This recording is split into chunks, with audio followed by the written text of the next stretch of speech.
Paper leak हुआ, ये सबसे बड़ा सवाल है। सरकार इससे भाग नहीं सकती। सरकार की जिम्मेदारी थी सुरक्षित पेपर कराने की और सुरक्षा का इंतज़ाम भी किया था। रिकॉर्ड बनाने के चक्कर में पेपर लीक सरकार ने करा दिया। सरकार पेपर छपवाती है, सरकारी पेपर लाती है, सरकारी डिस्ट्रीब्यूट करती है, तो कौन दे रहा है पेपर? ये तो सवाल आपको सरकार से पूछना चाहिए। नौजवानों के भविष्य से खिलवाड़ कर रही है सरकार। पहले तो नौकरियां नहीं निकल रही यहाँ पर, और जो निवेश के बहाने रोजगार की बात थी वो रोजगार भी नहीं मिल रहे। नौकरियां निकालती है सरकार, तो सरकार ही जानबूझ करके पेपर लीक कराती है। नौजवानों के भविष्य से खिलवाड़ कर रही है सरकार। पहले तो नौकरियां नहीं निकल रही यहाँ पर, और जो निवेश के बहाने रोजगार की बात थी वो रोजगार भी नहीं मिल रहे। और अगर नौकरियां निकालती है सरकार, तो सरकार ही जानबूझ करके पेपर लीक कराती है।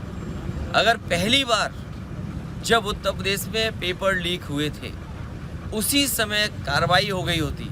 आज तो डायलॉग चल रहे हैं, अखबारों में देखिए डायलॉग हैं, सरकार के डायलॉग हैं। अगर पहले दिन ही कार्रवाई हो गई होती तो नौजवानों को नौकरियां मिल गई होती, नौकरियों के ये पेपर लीक नहीं होते।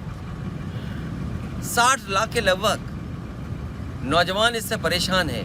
पुलिस भर्ती, आरओ और दूसरी वाली जो नौकरी निकली है उसके भी छात्र नौजवान चाहते हैं कि ये पर्चा दोबारा हो, री एग्ज़ाम हो। आखिर सरकार कर क्या रही है? जब इतना इंतज़ाम करती है सरकार तब पेपर लीक हो रहा है। और फिर अपने से बचने के लिए कुछ भी नाम फ्लैश कर देना। छापने वाला कौन है? छापने वाले से लेकर के लाने वाला कौन है? किसकी सिक्योरिटी के अंदर पेपर्स लाए जाते हैं? एक प्रोसीजर, लेट डाउन प्रोसीजर है। क्या सरकार के लोग शामिल नहीं हैं उसमें?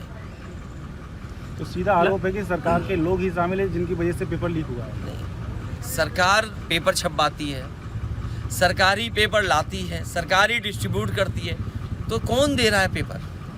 ये तो सवाल आपको सरकार से पूछना चाहिए। तो इसके पीछे मंशा क्या होगी सरकार की? सरकार की नीयत ये है कि नौकरी नहीं देनी पड़े उन्हें। नौकरी देनी पड़ेगी तो उसके लिए उन्हें बजट देना पड़ेगा। बजट है नहीं तो नौकरियां निकालते हैं, और नौकरियों के बहाने जो पैसा इकट्ठा करते हैं वो भी सरकार इस्तेमाल कर रही है। कई सौ करोड़ रुपया इकट्ठा हुआ होगा। तो छात्र नौजवान जो गरीब है वो ज़मीन बेच करके या अपना किराए पर लेकर के, उधार लेकर के पैसा, तब नौकरी के लिए आया है, फॉर्म भरा उसने। और सरकार ने कितनी नौकरियां दी होंगी अभी तक? और अग्निवीर जैसी व्यवस्था कौन स्वीकार करेगा? अग्निवीर कौन स्वीकार करेगा?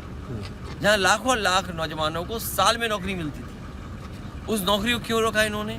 टेम्पररी नौकरी क्यों रखी इन्होंने? दिन दहाड़े राष्ट्रीय लोकदल के नेता राठी जी की हत्या हो गई, किस तरीके से देख रहे हैं? देखिए, वो अलग बात है। फिलहाल उत्तर प्रदेश के लिए जो पेपर लीक हुआ ये सबसे बड़ा सवाल है। सरकार इससे भाग नहीं सकती। सरकार की जिम्मेदारी थी सुरक्षित पेपर कराने की और सुरक्षा का इंतज़ाम भी किया था। रिकॉर्ड बनाने के चक्कर में पेपर लीक सरकार ने करा दिया।